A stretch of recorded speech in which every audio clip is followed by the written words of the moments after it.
I, 28F, have an older brother, 30M, and around 2 weeks ago, he asked me to be the legal guardian of his son.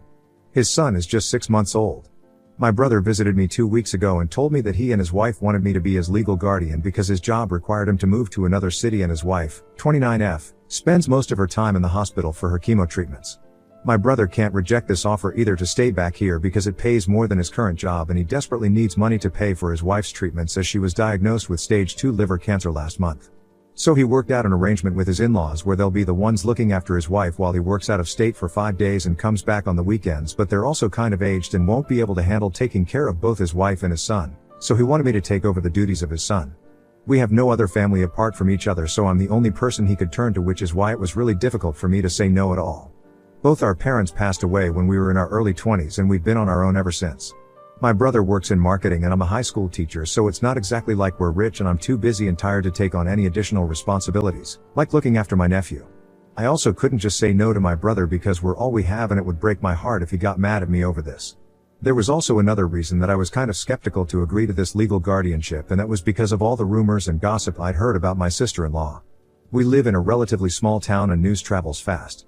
So a couple of years back, I think before my brother even got married, I heard from one of my coworkers that one of her cousins had gotten into a lot of legal trouble over a paternity fraud that she'd pulled off and was now being sued by her husband whom she'd been fooling.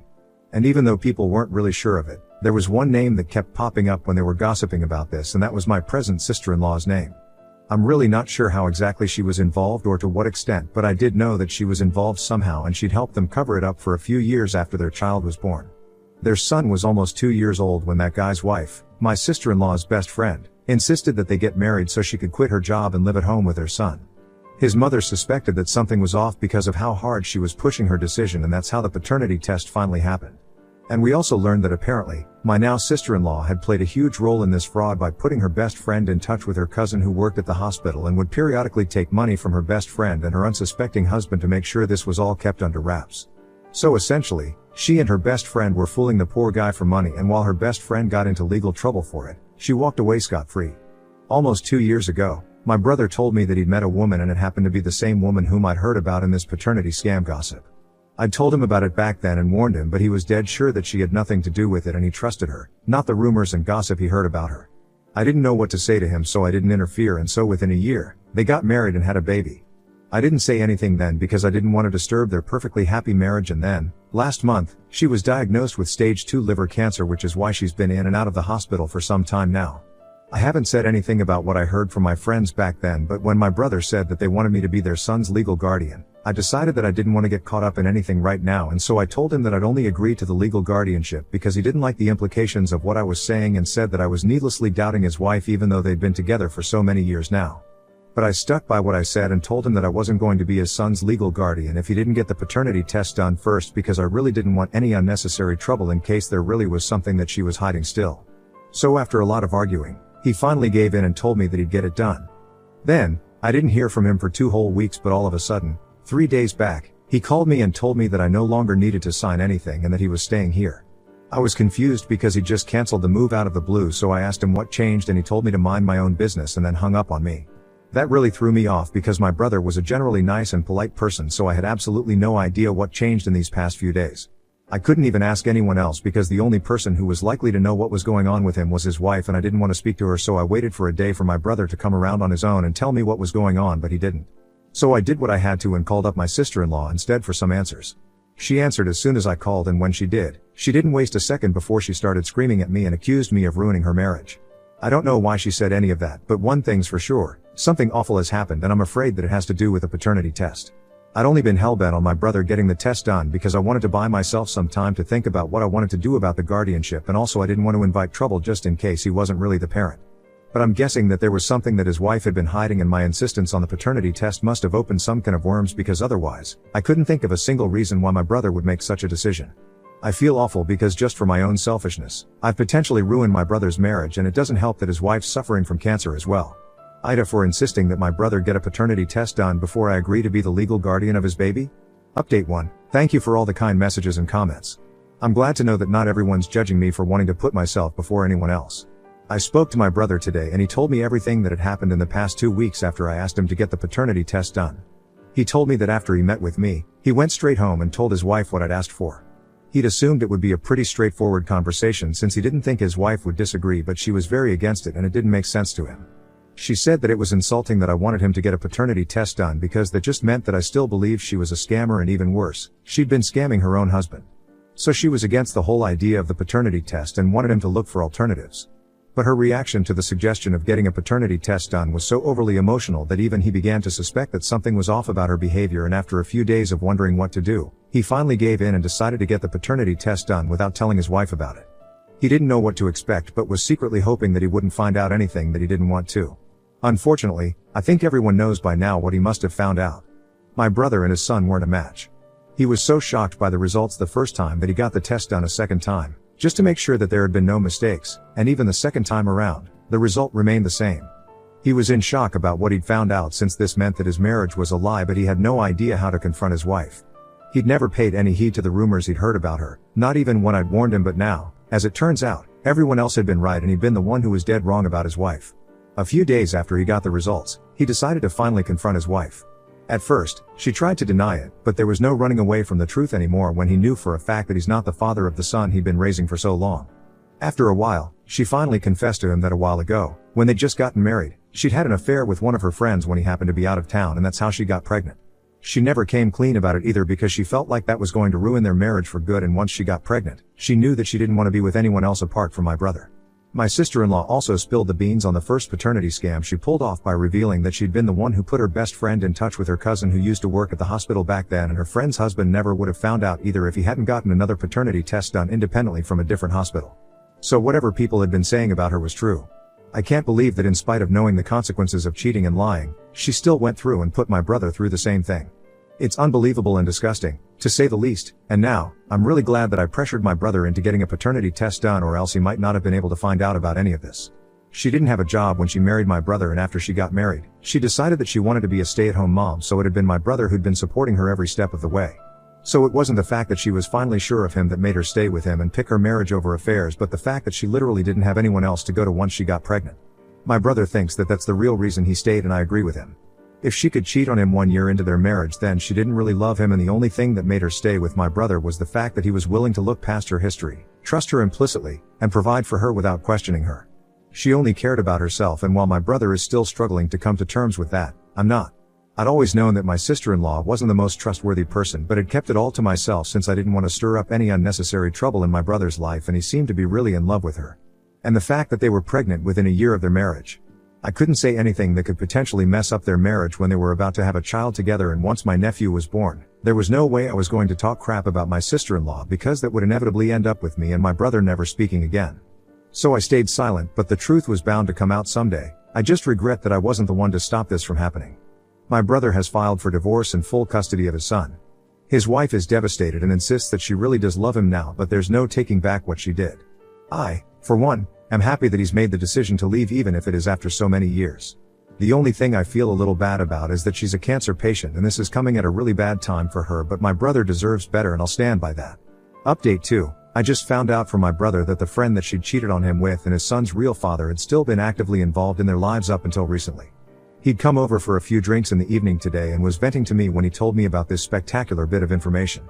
This man had been an old friend of his wife's, and he'd had feelings for her since forever, but then my sister-in-law had chosen to marry my brother because she felt that this friend of hers wasn't stable financially, which just meant that he was well off enough for her.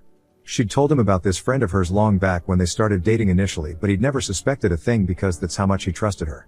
When she told him the truth, she claimed that they'd been together only once after their marriage just because they were drunk and emotional, but he didn't know if anything she said was true anymore. My brother said that he'd been an idiot to trust her in the first place and regrets spending so many years of his life fighting against anyone who said a word against her, because eventually, it all turned out to be true, and she was nothing more than someone who was after whatever little money he had, and he was the only guy foolish enough to trust her despite her reputation. I felt like crap about myself after he left, because if I'd just pushed him a little harder and forced him not to marry this woman, then maybe he wouldn't be in this awful situation at all, but here we are. It's disgusting that she even remained in touch with the man she'd cheated on her husband with. Listening to him talk about how his wife would often invite this guy and his wife over for dinner, and they'd all sit and chat like old friends while he raised this other man's son, was sickening. And I just had to listen to him, but this was his reality. I really can't imagine what my brother must be going through right now, and I just keep thinking about how different things would have been if I'd tried to force him to see her reality before he got married to her. It sucks that he's having to go through all of this just because he chose to love someone who didn't deserve any of it. I don't even know what'll become of his relationship with his son now, because this is all bound to take a toll on him mentally. He's been living at home with his son, and his wife has moved in with her parents, but she keeps visiting every day to ask for forgiveness and convince him not to leave her. It must be crazy difficult for him to say no to a literal cancer patient after so many years of togetherness. I know he still loves her despite what she did to him and all the lies she told him throughout their marriage and her pregnancy, and I could hear it in the way he was reminiscing today about the good times he'd had with his wife. I wish I could do something to help my brother, but I can't. My hands are tied.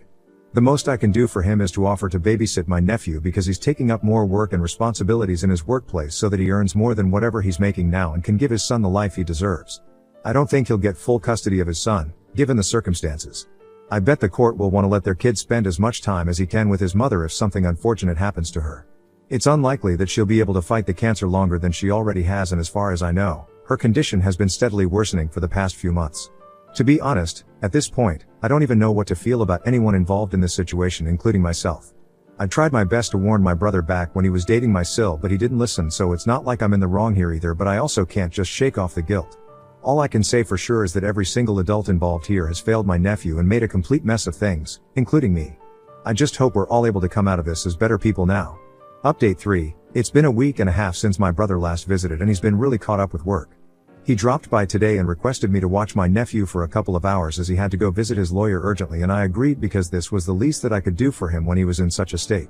Once he came back, he told me that his wife had told her friend about who was the real father of her son, and he's willing to fight for custody as well if my brother doesn't agree to his wife's terms. He told me that she's still willing to patch things up with him, and even tried to play the cancer card by saying that she wouldn't even be around for much longer probably, so he should just let her spend the last few months of her life peacefully instead of being so selfish and disrupting it all with legal complications.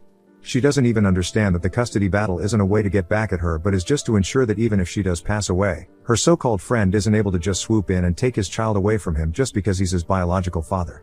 Only a truly selfish human being would imagine that this is all about them. The only thing that my brother is doing to get back at her, as she says, is the divorce, and that's just because he respects himself too much to spend any more time with someone who has done nothing but use him for these past couple of years. They had a really bad argument about the same a couple of days ago when she dropped by to see her son and talk to him yet again so that she could persuade him to stop the legal proceedings. When he told her that he wasn't going to change his mind, she got mad and said those things, and the situation just got worse. He believes that she got her friend involved just to retaliate, and I agree with her. I don't even know what her friend's wife is going to say about all of this. They've only been married for 4 months according to what my brother told me, and this is some insane crap that they're getting into. I'm grateful that my nephew himself is blissfully unaware of any of this, and even today, he seemed as happy as ever. I hope that he stays this way forever, because the poor kid really shouldn't have to deal with so much from such a young age. Update 4. Hi, everyone. My sister-in-law visited me today to see my brother. He'd been here to drop the baby off for a while, and he'd been avoiding her for a few days, so she turned up at my house because she knew he was likely to come here.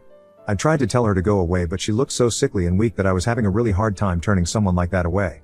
So my brother took over for me, and instead of turning her away, he invited her into the house and told her to make it quick because he also had to leave for work soon. I was in the room with them, and the entire conversation happened right in front of me, which made me feel like I was intruding on something really personal. My sister-in-law was pleading with my brother to let her have joint custody, and she'd somehow managed to get rid of her friend since she didn't even want to involve him in the first place, but her emotions got the better of her and she ended up telling him the truth, which is why he got involved. She said that she'd made her peace with the divorce and wasn't even going to contest it, but she desperately needed to see her baby because her cancer was just getting worse and it had already progressed to stage 3, according to what her doctors told her this week, so she needed to spend as much time as she could with her son.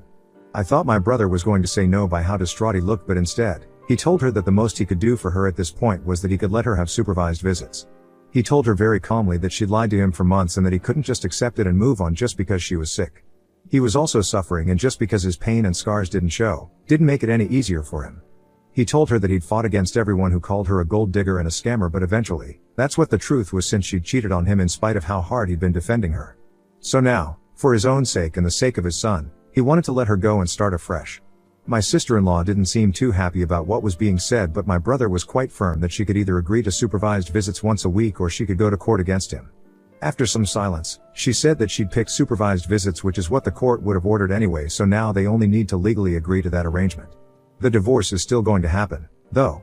I don't know what the future has in store for my brother and my nephew, but I pray that it's only good things. Now on to the next story. Story 2. Noticed my wife coming home half dressed, so I checked the security footage. What I discovered ended our marriage. I, 27M, was married to my ex-wife, 24F, for almost 2 years before I found out she wasn't as faithful as she claimed. My wife and I met at the beach on a summer afternoon, and we had a fantastic time together. She had come with a group of male and female college friends.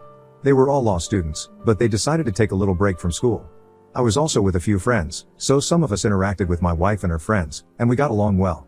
While other people's conversations ended the day after we left the beach to our different destinations, my wife and I exchanged numbers and kept talking occasionally. Shortly after we met, we started dating and married 2 years later. Before my wife and I married, our relationship was not smooth. My wife came from a well-to-do background, and her parents gave us a very tough time.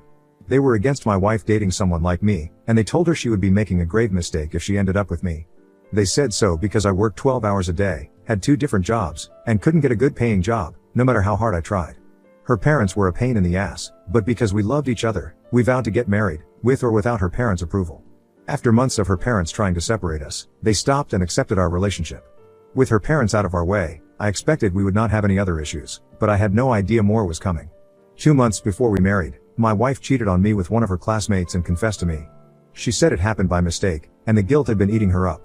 Meanwhile, I had noticed during the time she claimed it happened that she was always looking sad and somehow depressed, and each time I questioned her to find out what was bothering her, she would say she was okay. When she confessed that she had cheated on me with her classmate and couldn't explain how it happened, I forgave her. Now that I share my story, I regret making such a mistake and wish I was smarter. I believed she wouldn't do it again because I felt if she came clean by herself and didn't wait for me to find out, then she was genuinely sorry. This was very hard on me, but because I was young, stupid, and in love, I forgave her, and she promised it would never happen again. We continued with our wedding and were married for almost 2 years. Though we never discussed her escapade with her classmate again, it never left my head. I remembered her confession every day, but I never mentioned it or talked about it. I tried my best to let it remain in the past because she had moved on, and she was trying her best to be my perfect wife. She was extremely nice to me, pampered me, and treated me like the only man in the world. I don't know if it was her way of saying sorry for what she had done, but irrespective of everything she did, each time I looked at her, I wondered if she was still sleeping with him behind me. It got to the point where I began to feel bad because I thought I was still holding on to the past, and I wasn't enjoying our marriage like I should have. It took me a whole year after we married to forcefully put everything behind me and go with the flow. I knew I had not cared for her like I had initially planned from the beginning of our relationship.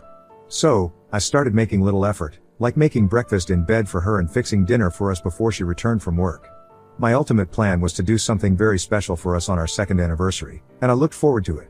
Eventually, the day of our 2nd anniversary reached, and I made all the preparations to sweep her off her feet and at least make up for the times I didn't treat her right. I even got a costly gift, the dress she would wear, and accessories to go with it. I went home early that day from work and waited hours for her to return. When she didn't return home like I expected, I called her to ask why, and she said one of her professors fixed an impromptu class, and she couldn't miss it because attending the class came with a score. I felt disappointed when I heard that, but didn't try to argue. I expected that since it was our wedding anniversary, she wouldn't want to miss a special occasion like that. I can't explain why, but that feeling of her doing something behind me crept up again, and I couldn't shake it off this time. To be at peace with myself, I decided to check her Snapchat location, and it was different from the location she schooled at. I didn't believe it at first, but after checking thrice, I realized my wife had been lying to me again. I went to the location without wasting time, and it rang a bell. It was the same apartment her classmate, whom she slept with before we married, lived in. I'd lie if I said I could explain how we felt that evening. Being heartbroken or disappointed would not describe it enough. I wanted to storm into the apartment and attack her, but I had a better idea. I called her proud parents to come over to the apartment so we could surprise her for our anniversary. I knew they would come because they would do anything for their only child. Not long after I called, her parents arrived, and we went to the apartment to say, surprise. As soon as we knocked on the door, and her lover came to open, her parents saw her walking totally naked inside the house. Her father yelled her name, and her mother pushed her app aside and charged in. I'd love to say that everything was disastrous that evening. She didn't know if she was begging me or her parents. I watched her as mother screamed and questioned her, and her father stood there in shock after she covered herself with the sheets. I didn't say much. I only told her it was over between us and that her cheating on me again was my fault. She didn't understand, and I didn't bother explaining. I don't know what happened between her and her parents after I left.